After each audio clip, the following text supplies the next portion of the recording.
Sumasayaw na nga bali. Tingnan mo. Sabi ko na nga sa inyo, hindi jumping jack eh. Anak ng kagwang, oh. Mukhang papel na si Bangag dito. Bungit, hay na hay ang datingan.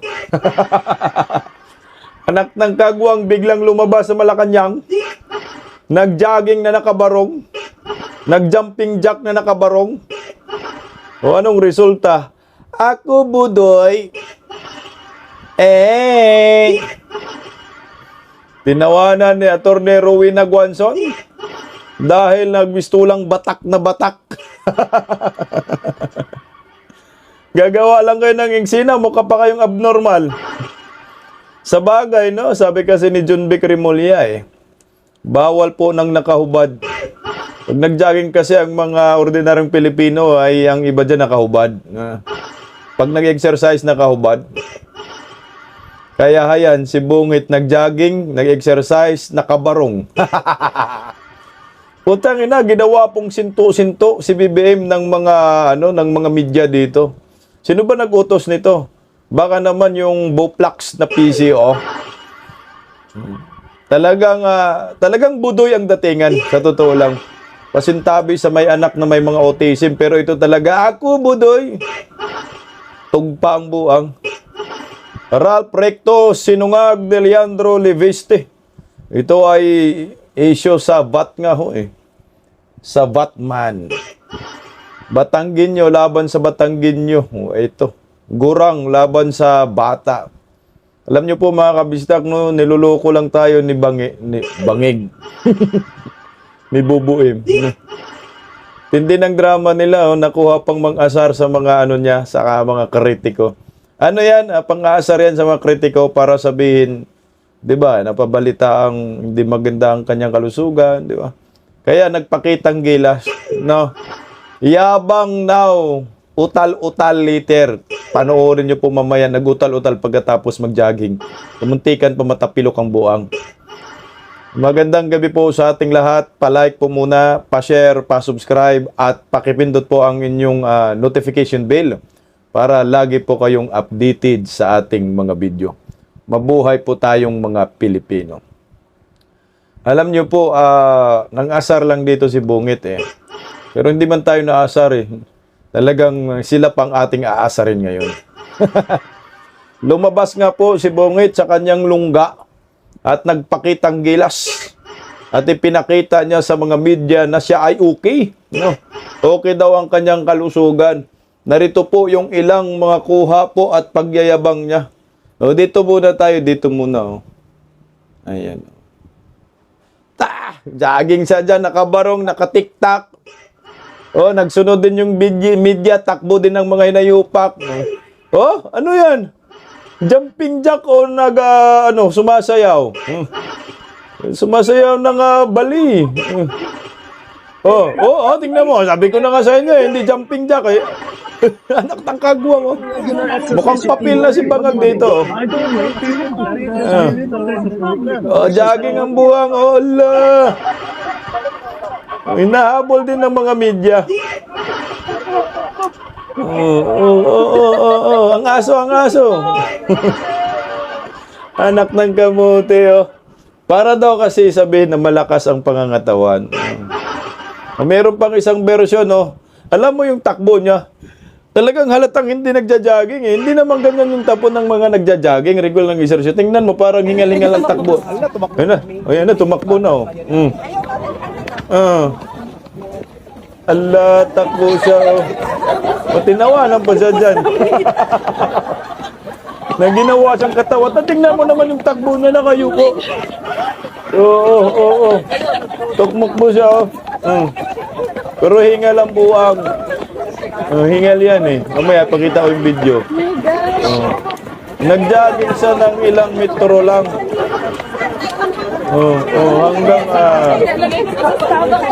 Hanggang papuntang presko ng buwang eh. Ang galing talaga naman ng director dito. Hiningal ang buwang eh. Buti hindi natake ang anak ng kagwang, no? Ito, yung una kasi mukhang in-interview siya dyan habang naglalakad. Ito, panoorin natin. Ito pa yung ibang version. Ayun, oh. Hey, sir. Dyan, naggaya siya na mag-jogging daw. Jogging tayo. Pupunta daw sa gym. Sir, how's Yabang your regular animal. exercise routine like? What do you do? I do weights and then I Hoy. go on the elliptical machine. Nag-wits pa yung lagay na yan. Ang payat-payat mo, Nyor, nagwi-wits ka pa? Tangin, kumain ka muna bago ka mag-wits. Pagbuhat mo ng dumbbell dyan, di magkalasog-lasog yung kamay mo. Ikaw naman, nagmamayabang ka, wala naman sa katawan mo, nagwi-wits daw. I work towards a heart rate. So 130 beats per minute. And that's daily, sir? No, Hinga lang buhang How mo. often, sir? I try for 4 times a week. Nagwi-wits yung katawan na yan. 2 days on, 1 day rest. 2 days on, 1 day rest. Sir, 2 days before on you daw, were 1 very day rest. quiet about answering your bashers and trolls. What was the breaking point? What was the tipping point? Bakit kayo nag-decide to attack it otherwise today? Number question na. I don't want people to worry. I don't want people to think that really that there's a problem. Because sa dami ng problema natin na hinaharap because of the war in the Middle East, sa dami ng hinaharap natin problema, that will be an additional problem of concern for our people. So I thought that the easiest way is to show that I'm still very Mag-jogging ka para sabihin okay ka. Ubog. Okay na. Okay, thank you, sir. Salamat. Ayan na, hingal na. Jumaging na naman ng buwang. Tara, mag-jogging tayo. Ayun o, nagtatak. Nagtatakbo. Tanga na, sinto ng anak ng kagwang. Sir, Ayan na, hinahabol talaga. Wala! wait. Tignan mo, hingal na. Yoko na. bigla kayo, pati kayo, Pwede kami Nasiraan ang buwang. Pulburon pa. Tama na kunan nyo dito. Pulburon pa, tama na daw. Ang lakas ng amats. Thank you, sir. Anak ng gagawang, oh. Nagpulburon yata to, kargado to. At tingnan mo, pati doon pagloob sa press con, no, ito. Meron pang version na to. Nagbabalit siya dyan, oh. Parang palaka. Hindi ganyan mo jumping jack, anak na kagwang, oh. Ayan. jumping jacks sa Jumping jack.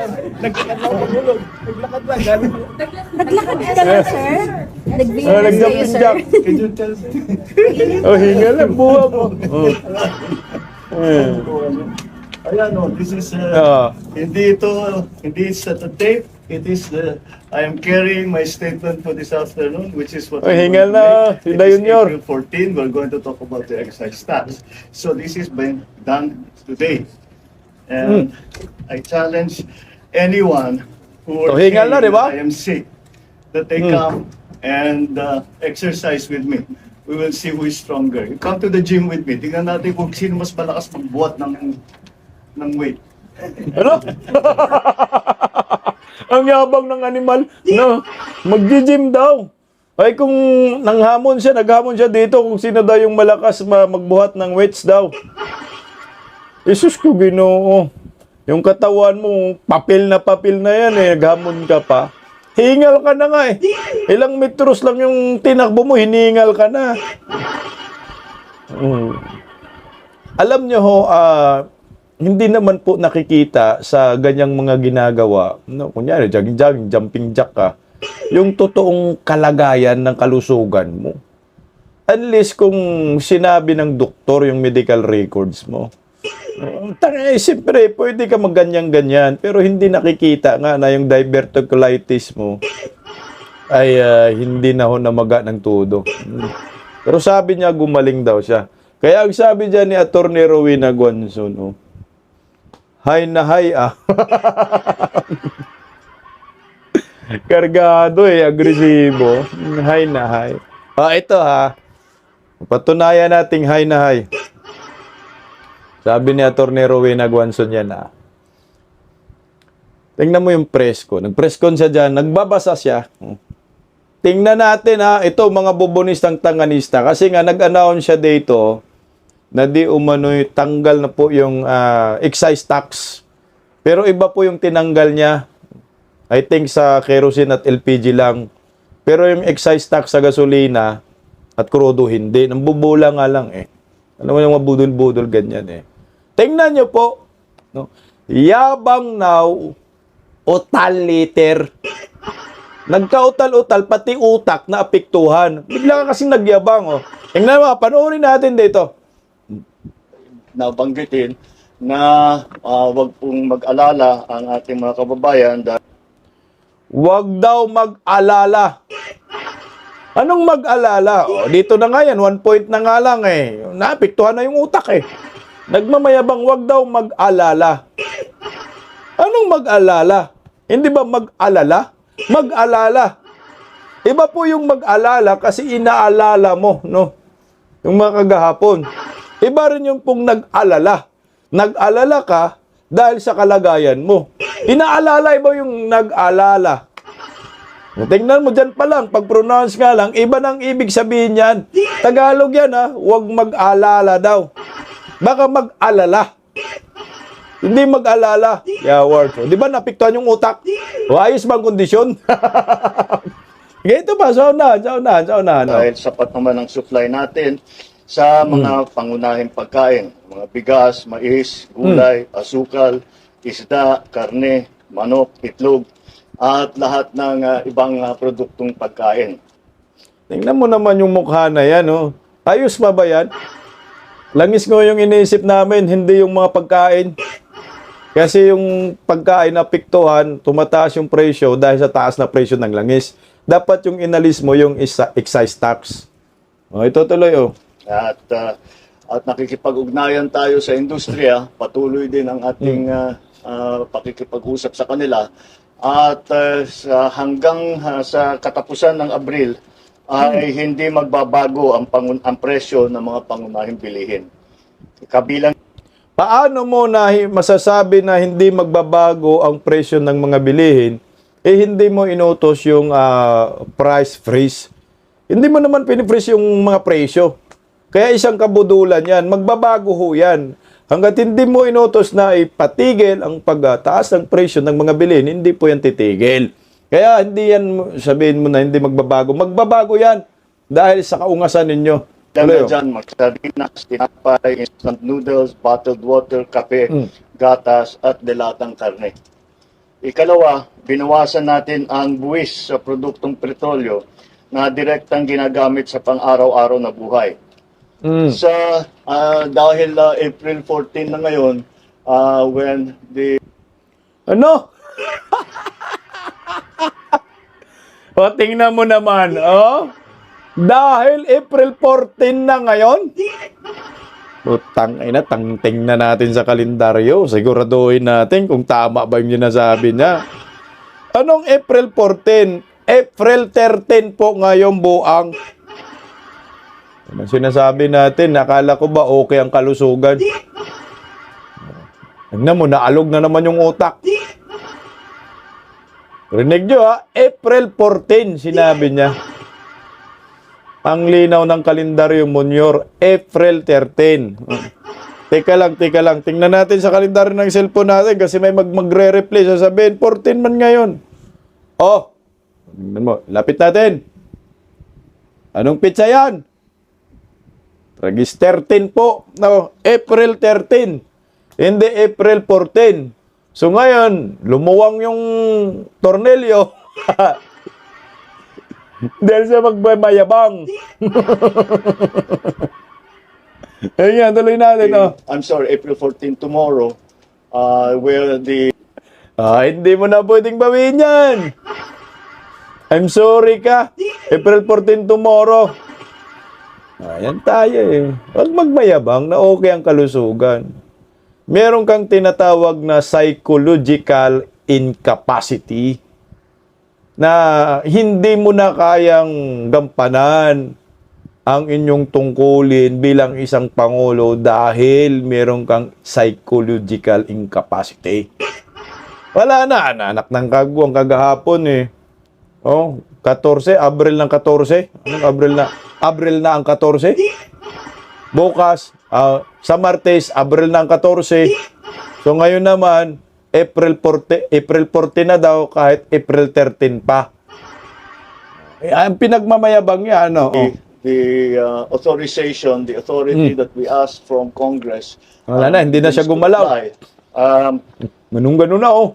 Binawasan na natin ang buwis sa produktong petrolyo na direktang ginagamit na pang-araw-araw sa pang-araw-araw na buhay ng ating mga kababayan. So, sa ilalim ng kapangyarihan na binigay sa atin ng batas, tinanggal ko na ang excise tax sa LPG at sa kerosene. Ang katumbas nito ay 3 piso at 36 3 piso at 36. O, magyabang ka pa. Yan yung utak mo na piktuhan. Oh. how much is this? 336. 3 pesos 36 ang bawas ng Anong 336? 336 pesos? 3 pesos and 36 centavos. Punay ng presidente, no? kada kilo ng LPG halos 37 pesos. Kamunti ka na makada litro ang LPG, oh. Kada kilo. Huwag na natin ipagpatuloy, basta utal-utal. So, maliwanag. So, doon lang niya tinanggalan yung excise tax. Yung tinanggalan niya ng excise tax, yung LPG at yung kerosene. Pero ho, ang gusto natin yung krudo at yung gasolina. Anong epekto yan? Kerosene, LPG. Ang kailangan natin yung gasolina at krudo. Dahil pag tumaas ang mga yan, matik po, apektado ang lahat ng mga bilihin. Kaya wag magmayabang. Masabihan ka ni Atty. Rowena Guanzon, nahay-nahay eh.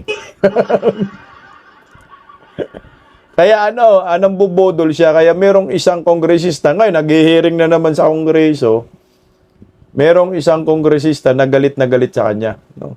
Dapat daw managot siya.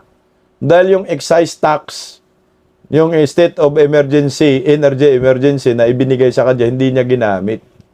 O, tingnan mo kung sinong kongresista ito. Pakinggan natin si Ropos Magsaysay. First recommended by DBCC, the Energy Department, and the President, Chair, already suspended. He has all the powers granted by Congress. And we are saying that any delay, Mr. Chairman, will make our people suffer, especially the transport sectors and everybody, because of the rise of commodity prices. So I'd like to know, did we not consider this, DOE, DBCC, and the Office of the President, that we are already 5 days not yet suspended when it could have been done April 9 for our people, Mr. Chairman? Yan. Pakulong nyo si Bangag. The DOE, the DBCC, and the Office of the President, we are holding all of you accountable for the suffering of the Filipino people. Tama ka dyan. Kailangan managot si Bongbong Marcos dito. Dahil pinapatagal pa nila hanggang ngayon yung excise tax. Matagal na po nila yan na ipasa eh. Pero ano po ang ginawa ni Bangag? Ayan, nagmayabang lang, nagjaging-jaging, na nakabarong, nagjumping jack na nakabarong, parang palaka ang datingan, parang nagsasayaw ang buwang. O tingnan mo, ito na po yung resulta, Mr. President. Yung palitan ng piso kontra dolyar ay 60.30 na po ngayong araw. So bukas malamang mag-61 na naman ho yan. May ginawa bang gobyerno dito? Wala pong ginawa. Pambubudo lang. Kaya ang mahalaga po yung langis, hindi... Kung tinanggalan, okay naman yung tinanggalan mo yung kerosene at tinanggalan mo yung LPG. Pero bakit hindi mo na sinabay itong langis? Na ito yung pangunahing sinisigaw ng maraming Pilipino. Natingnan mo ngayon dyan sa liwasang Bonifacio, tuloy-tuloy yung rally ng mga Batanggenyo dyan.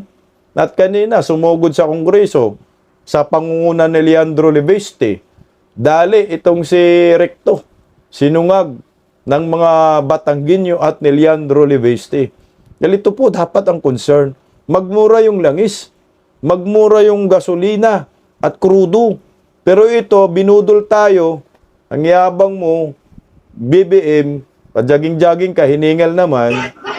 Kaya hindi po napigilan ni Leandro Leveste ang kanyang galit dito sa gobyernong Marcos na yung kanyang kababayan, mga Batanggenyo, dinala niya doon sa labas ng Kongreso. At muli isinigaw po na tanggalin na po yung excise tax, tanggalin na po yung VAT. Meron ka ng kapangyarihan eh. Ang kapangyarihan mo is state of energy emergency. Specific po yan eh. Pero may ginawa ho ba sila? Wala. So ngayon, ang ginagawa, ayan, nag-exercise, kunyari, nagwi-wits daw eh. Hindi sana nagka-muscles ka.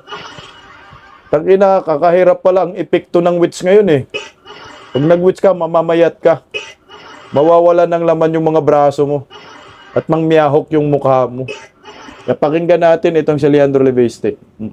Dahil meron mga pagdinig ang Kongreso para tugunan ang oil crisis, gusto nating manawagan na ibaba ang VAT sa petroleum at sa lahat ng mga bilihin. Ang mga magsasaka at mangingisda ng Batangas ay ngayon nasa ika-6 na araw sa Maynila. Nanggaling po sila ngayong umaga sa liwasang Bonifacio, pero ngayon naman nasa Kongreso para manawagan na aprobahan na ng Kongreso ang pagbaba ng VAT sa lahat ng bilihin at pagsuspende ng VAT sa petroleum products. Sir, I understand you've already raised that during the previous hearing po nung unang araw ng Super Committee. Though meron nga rin comms kasi medyo mahirap daw, komplikado daw kumbaga, no? And malaki rin yung mababawas. Okay lang kayo dyan, mababawas sa tax.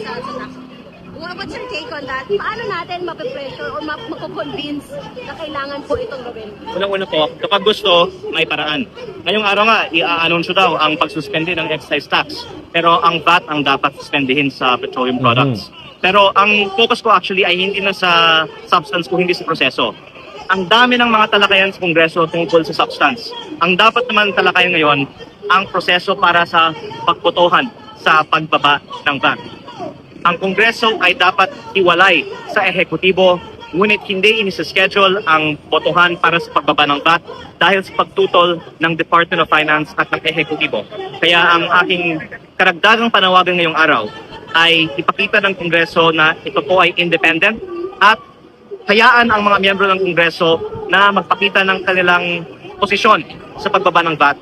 Dahil ang dagdag ko, karamihan ng mga kongresista ay sang-ayon para pababain ang VAT. May ilan lang sa ating gobyerno na kumaharang sa pagbaba ng VAT. Kasama na dito si Secretary Ralph Recto dahil sa kanyang position paper na masyadong malaki daw ang mababawasan sa koleksyon ng ating gobyerno. Pero sana maawa naman ng ating gobyerno sa ating mga kababayan mula sa Batangas na malayong binyahe para makarating dito at pagbigyan ng panawagan na ibaba ang VAT ng ating pamahalaan. Kasama na po ang ating kababayan si Secretary Ralph Recto. Will you be pushing this po? Pupunta kayo sa hearing later? Opo, ako po ay nagpalista na para magtanong mamaya. Pero hindi po ako naniniwala na productive ang ating mga hearings kasi wala naman pong aksyon sa pagsuspende ng VAT. Ang sinabi po ng DOF nung Miyerkules ay pinag-aaralan pa ito. Panahon na para magdesisyon at hindi na para pag-aralan lamang ang pagsuspende ng VAT. At sana po, dahil nandito ang ating mga kababayan na nanawagan para umaksyon na, magkaroon po ng mas decisive na action ngayong araw. So, mainly, May bakit kasama gusto ng yung anak VAT yung pawis, pinaka-ano para din sa middle Kasi class lahat, ang VAT po kasi ay sa aking paniniwala isang evil na quiz.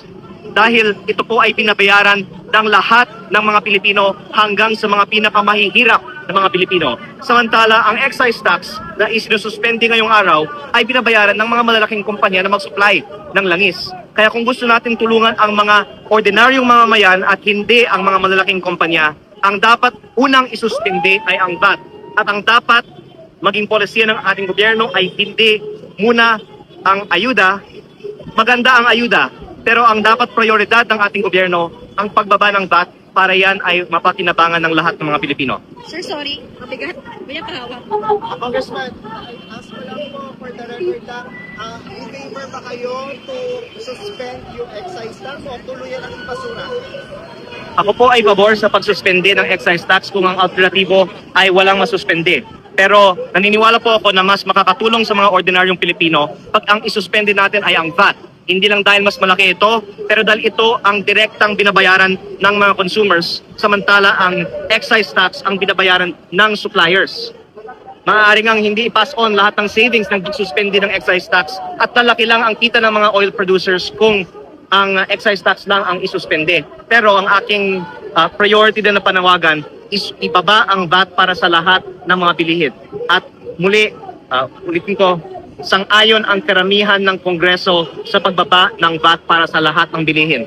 Ang Department of Finance, nung panahon ni Secretary Ralph Recto lang ay nagbigay ng position paper tutol sa pagbaba ng VAT. Kaya sana maawa naman ang ating gobyerno sa ating mga kababayan mula sa Batangas na nagtungo po pa dito sa Kongreso at aprubahan na sa lalong madaling panahon ang pagbaba ng VAT. So dalawa po ang panawagan nila, no, para maliwanag tayo, para mag-guided tayo. Suspendehin ang excise tax at tanggalin yung valued added tax. Alam mo kasi itong valued added tax, kay Recto rin yan, kaya nga ang tawag kay Recto Batman, siya pa rin nagpataw dyan 12%. Pag tinanggal po yung valued added tax, talagang magmura ang bilihin. Pag tinanggal din po yung excise tax, talagang magmura rin po yung langis, presyo ng nung dalawa. Yan ang magiging epekto dyan. Kaso nga lang, ang problema, mukhang hindi po papayag itong mga dambuhalang kumpanya, itong mga oligarko. Dahil pag tinanggal po yung excise tax, liliit pa rin yung kita nila. Pati yung valued added tax kasi rin, sa atin ang consumer po yung nagbabayad dyan. Pero pag tinanggal po yung valued added tax, automatic, ang magbabayad lang ng tax ay yung mga oligarko, yung income tax nila. Kasi pinapasa natin yung valued added tax, hindi naman ang pumapasan yan yung mga oligarko, yung may-ari ng kumpanya. Ang pumapasan yan tayong mga maliliit, mga ordinaryong Pilipino. Pag bumili ka ng langis, merong VAT dyan, valued added tax. So pinapasan mo, pinapasan ng consumer. Kaya tama ho, alisin yung excise tax kasama yung valued added tax para magmura lahat ang mga bilihin. Pansamantala lang naman dahil nasa crisis po tayo ngayon. So ito, napansin ko po yung placard dyan sa rally sa Kongreso. Mukhang may mga anak pawis ng animal. Nahiya na siguro sila, no? Pero anyway, wala namang problema pag magsama-sama kasi Pilipino tayo. Huwag lang gamitin sa pampolitika ng mga anak tuta, anak pawis, anak bayad, no? Yung panawagan ng mga ordinaryong Pilipino. Dapat magkaisa tayo dahil tayo ay Pilipino eh. Pero sana ay tutuhanin po nila yung laban nila na para sa bayan. Kasi nga, itong mga Pulawan na ito, mga komunista, ang ipinaglalaban lamang nila ay yung kanilang sariling interest, hindi po interest ng maraming Pilipino. Yan ang maliwanag dyan. Sangayon din po ako doon sa sinasabi ng isang kongresista, no, si Ropos, na dapat managot itong si Recto, yan, dapat managot yan, Department of Finance, managot yung Executive Department, si Bongbong Marcos, si Recto pa rin, dapat kayo managot dahil pinapahirapan po ninyo ang taong bayan na meron naman palang paraan para magmura ang lahat ng mga bilihin, presyo ng langis, pero hanggang ngayon, hindi po ito ginagawa ng gobyernong Marcos at pinapahirapan lalo ang mga ordinaryong Pilipino. Kaya bilib ako kay Leandro Leveste dahil Batangginyo rin po yan, Batangginyo rin po si Recto. Sinungag niya ho ito. Mismo po doon sa hearing sa Kongreso, pinahiya niya po talaga, binanatan niya itong si Recto at sinigaw po sa plenaryo na si Recto ay ay hindi pabor, no? Natanggalin ang value added tax. Kasi siyempre, pahiya sa dyan dahil siya man ang nagpanukala yan. Siya man si Batman. Ang inang Recto na yan, pahirap talaga sa bayan, anak ng kagwang. Kinuha pa ni Bangag, nagsama-sama na ang mga oligarko. Kaya hito, pakinggan po natin ang tapang na si Leandro Leviste diyan sa plenaryo. Talagang bumanat siya ng todo dito kay Recto. Binanatan niya ang Marcos admin. Grabe, ang tapang ni Leandro ha. Ito, panoorin po natin. Sinusuportahan ko ang panawagan ng ating mga resource persons na pababain ang buwis sa langis. Ngunit 1.5 buwan na tayong nagdidiskusyon dito at kung hindi tayo mag-schedule ng botohan para pababain ang value-added tax sa aking pananaw, nag-aaksaya lang tayo ng oras dito. Kaya ayaw ko nang pahabain pa ang diskusyon. Nais ko pong talakayin na ang ating susunod na aksyon. Kung maaari ko pong tanungin ang ating butihing chairman ng Ways and Means Committee, kailan po natin pwedeng ischedule ang botohan para pababain ang value-added tax? Pag-uusapan natin yan kasi ako gusto ko na rin eh. So pag-uusapan natin sa Committee on Rules and then tatapusin natin yung complete staff work. Tapos as soon as that is done, mapag-uusapan Puta, si natin. Kimbo rin to, malita boy. Nahihiya po ako kasi sa mahigit 5 cabinet members na nandito at sa daming mga undersecretary at presidents ng mga associations. Siguro, hindi naman natin kailangan talakayin pa na kailangan natin pababain ang buwis. Lahat naman sang-ayon dito. Pati dito sa Kongreso, Mr. Chair, nag-survey ako. Wala pa akong nahanap isang kongresista na umamin sa akin na tutol sila sa pagbaba ng VAT. Tinanong ko si Manong Rufus, in favor. Si Congressman Yap, in favor. Huwag mo na isa-isahin, sayang oras mo. Si Congressman Tino, in favor. Nag-roll call voting na tayo dito, Chair. Maraming mapagkunwari dyan, ha? Wawarningan lang kita, ha? Kaya importante, Mr. Chair, roll call yung botohan natin. Hindi yung pasikreto. Tama. At dapat malaman din ng taong bayan ano ang posisyon ng Kongreso. Kasi sinisisi tayo, Mr. Chair, eh. Pero sa pagkakaalam ko, hindi sa Kongreso ang humaharang sa pagbaba ng VAT. Hindi ba, Mr. Chair? Hindi ang Kongreso ang humaharang. Kaya huwag nyo kaming sisihin. Gusto naman Congressman pababain ang VAT. Si Chairman Kimbo, napakabuting tao ito. At hindi ito nagsisinungaling. Teka. Pag mga ganyan, usually yan yung bago katayin, eh. Parang pinapalambot mo. Parang ako nilalagyan ng butter. Mr. Chair, kung maaari ko pong tanungin kayo, nag-usap tayo nung isang araw. Tinanong ko po si Mr. Chair, pwede na ba natin pagbotohan ang suspension ng VAT sa langis? Kahit hindi muna sa lahat ng bilihin, sa langis po muna. Ang sabi ninyo, Mr. Chair, may kumokontra sa kabinete. Sinabi ko ba yun? Mr. Chair, kung Lunes ngayon, ano? Kimbo. Kung hindi nyo po Bawal na tatanggihan, pagsisinungaling, ha? papangalanan ko na lang po. Sinabi niyo po sa akin, ayaw kasi ng aking kababayang Batanggenyo pababain ang value-added tax sa mga bilihin o sa petroleum products. Pinangalan niyo po sa akin, si Executive Secretary Ralph Recto ang humaharang sa pagbaba ng value-added tax. Hindi ko maalala yan. Ang dami natin pinag-usapan. Napag-usapan ba natin yan? Opo, No, but- Mr. Chair. No, but levity aside, I think Putangin na lang, the question should be Kimbo ka. addressed to our economic managers Pero, because I think it's a very pressing matter, a pressing issue. Mr. Chair, I think yung Department of Finance kasi nagpahayag na ng kanilang posisyon. Natutol nga sila sa pagbaba ng value-added tax. At ang gusto kong igiit dito, yung separation of powers. Kasi ang Kongreso ay hindi naman dapat sunod-sunuran lamang sa ehekutibo. Kung gusto nating ipasa ang pagbaba ng VAT, hindi natin kailangan sundan ang rekomendasyon ng position paper ng Department of Finance na pinirmahan ni then Secretary Ralph Recto. Tama po, Mr. Chair. Hindi natin kailangan sundan ang DOF. Well, paalala ko lang uli, Kong Lean, nakapangalan ng aking paboritong anak. Ha? Ang Secretary ng Finance ngayon ay hindi na si... Opo, pero inamin niyo sa akin, Mr. Chair, dahil siya ay Executive Secretary, nilalalim mo lang ang aking puwagbulgar ng ating confidential na diskusyon. Sinabi ninyo sa akin, Mr. Chair, si ES, hindi mo nga sinabi recto si ES, walang ibang ES naman, Mr. Chair, di ba? No, but in all Ay seriousness, ayaw na ibaba ang VAT. Mr. Chair, I would just like to put it on the record. Totoo ba ang sinasabi ko na nag-usap tayo tungkol sa pagtutol ni ES sa pagbaba ng VAT o hindi? Mr. Chairman, point of order. I'm sorry, gusto Ikaw ko na lang bang ginigrill? linawin, Ikaw hindi na po ako tinatanong? nagsisinungaling dito. Totoo ba o hindi na si ES ay nagpahayag ng kanyang pagtutol sa pagbaba ng VAT? Ang galing ni Leandro, no? Si Kimbo yung ginisa. Harap-harapan binulgar. Sinabi na, ikaw namang Kimbo talaga yung nayupak ka. Ba si Kimbo yan? Asawa ni Kimirot? Mga dilawan pahirap sa bayan, tumatanggap ng mali-malitang pera. I-awards, oh. Tuloy, Leandro, kaya mo yan, sir.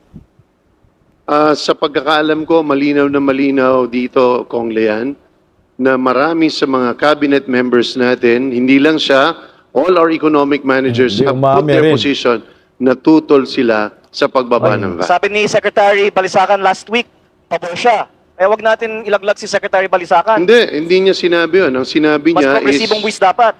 ang sinabi niya is kailangan natin balansin at makita kung ano magiging Pero epekto. ang sinabi niya, kailangan mas progresibo ang buwis. And I'm sorry that I'm discussing the approval of a measure in front of our resource persons, pero in all honesty, I find it a waste of our time to keep on listening to people recommending that we suspend taxes. Congress passed a law to suspend the excise tax on petroleum products almost a month ago. And today, we have not yet seen a suspension on diesel. Siguro ang susunod na panukalang batas, Mr. Chair, hindi na authorizing the President to exercise a suspension of the tax. Siguro, Mr. Chair, dapat ang Kongreso na ang magdesisyon sa pagbaba ng VAT. At bago ako magtapos, gusto ko lang pong linawin for the record, Mr. Chair. Isatabi na natin yung posisyon ng ibang mga miyembro ng kabinete. Totoo ba o hindi na minsan nagpahayag si Secretary Ralph Recto ng kanyang pagtutol sa pagbaba ng VAT? Totoo po ba o hindi? Alam ko on paper malinaw sa DOF ang kanilang hesitation or at least pagtutol sa reduction ng VAT. At ang aking panawagan na lang po ay simple. Ang Kongreso ay hiwalay sa ehekutibo. Tayo ay narito bilang mga halal na opisyal, hindi po bilang mga appointees. Kung gusto ng mga miyembro ng Kongreso pababain ang VAT, nananawagan ako sa Kongreso, botohan na natin ang pagbaba ng VAT kahit na ayaw ito ng Executive Secretary o kahit sinong miyembro ng kabinete. Maraming salamat po, Mr. Chair. Maraming salamat, Kong Lean. Alam mo, Ang tuwing galing, tinatawag Leandro kita, Lebiste. hindi ako nagsisisi. Sana pag maglabas ka ng material dyan. Sige. Anyway, but Nagmamadali thank pa you, ako, Mr. Chair, Lean. kasi kailangan kong puntahan ang aking mga kababayang Batanggenyo na nag-rally sa labas ng batasan kanina para pababain ang VAT. Kaya alis na po ako. Nakita ko nga, libo-libo ang nagpunta kaninang umaga. Opo. Sige. Ang mga Batanggenyo po ay gusto bumawi. Gusto natin, ang mga Batanggenyo naman ang magpababa ng value-added tax. Maraming salamat po. Ang galing ni Leandro Lebeste, no? Siyempre, ang Batanggenyo kasi ang nagpapataas nagpataw ng value-added tax, si Recto. Dama yung Batanggenyo. Ngayon, Batanggenyo naman, yung sumisigaw na ibaba ang value-added tax sa pangunguna ni Leandro Lebeste. Ang galing. Tama nga ho, si Mayor Baste, pwede pong magiging future leader itong si Leandro Lebeste. O ito mga kababayan ko ha, ang main concern kasi natin yung talagang excise tax, no? At value-added tax. At yun din po yung sinisigaw ng grupo ni Leandro Lebeste. Dapat po talaga yan ay suspindihin muna, pag-aralan po. Kasi tama na po yung pinapasan ng mga ordinaryong Pilipino sa panahon ngayon ng krisis sa ekonomiya. Marami na pong bumibigay dito. Yung ibang nagnanakaw na eh. Di ba? Nang iba, ng snatch. Nakita ko po yung snatcher, no? Sa social media ay trending po. Yung lolo ninakawan ng snatcher dyan sa kalsada, harap-harapan. So pag nakaw, kamalas ng magnanakaw, sa kalsada, snatch nga, may rating na motorsiklo. Yung magnanakaw, nabangga ng motorsiklo. Ang kawawa doon, yung driver ng motorsiklo. Pero yung nabangga, anak ng kagwang, hindi man lang napuruhan. Yung nakabangga. Ito po ay isa sa mga senaryo pagdating po sa kahirapan. Siguro, magbebenta muna yung ibang mga Pilipino ng kanilang mga ari-arian para makasurvive. What if maubos yung mga ari-arian? Ano yung susunod dyan? Aasa sa ayuda. What if maubos ang ayuda dahil yan ay short term lamang? So ano ang next? Gagawa ng masama. Mag-akyat bahay na. Hindi ko naman sinabi na mag-akyat bahay ang mga tao na mga tinatamaan ng crisis sa ekonomiya sa ating bansa. Pero simpleng logic yan. Posible pong mangyayari. Sa hirap ng buhay, ang tawag yan, survival mode na po ang mga Pilipino. Sana huwag po tayong dumating doon. Kaya simple lang po, para maibsan ang kahirapan, ay tanggalin yung value added tax, excise tax. Hindi yung anak ng kagwang mag-jumping jack ka at mag-jogging ka sa harapan ng mga media at magbarong ka pa. Sige nga, Nyor, mag-jogging tayo. Dalawa, hamunin kita. Wag na yung wits kasi wala ka namang lakas. Wala man laman yung braso mo. Jogging lang. Kung sino yung hingalin, walang tigil hanggat sa mga mautas tayong dalawa. Ano, Nyor? Tang inumin yabang-yabang ka, utal-utal naman pagdating ng preskon. Yung April 13, nagiging April 14. Kaya sabi ni Atty. Rowena Guanzon, hay na hay. Hay na hay, anak ng gagwa na. Sino bang nakaisip ng script na yon? Siya lang talaga, no? Nalikot yung utak niya. Mukhang drama yun eh. Tiniis niya na hingalin siya. Pagdating doon sa preskon, hingal na hingal. Pati utak na apiktuhan. Naalala.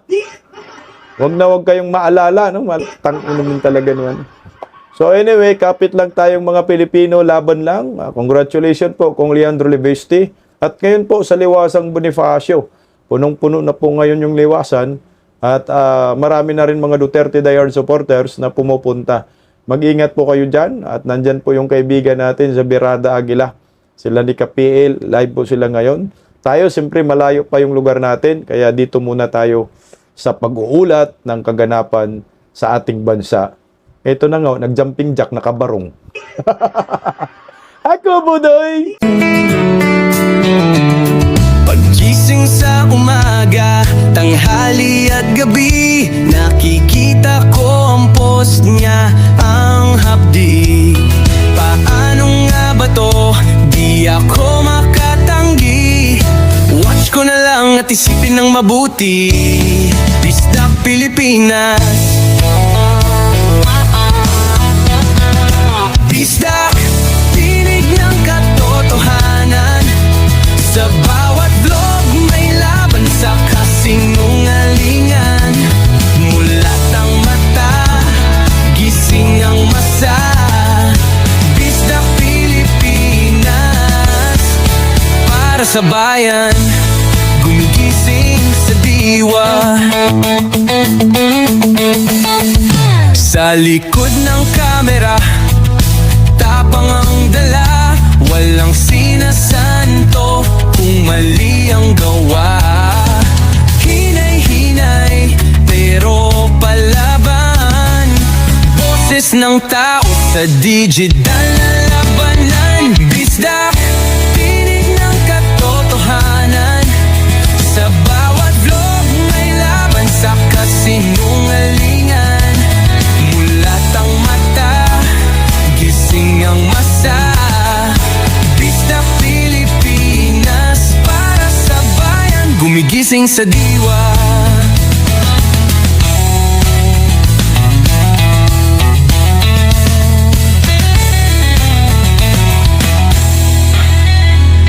Hindi artista, hindi politiko, pero ang katotohanan, sigaw niya ay buo. Sa YouTube o Facebook man siya makita, may aral ka pa rin, may uwi sa bawat salita. Bisdak, gising sa katotohanan. Di lang kwento, kundi panawagan. Sa bawat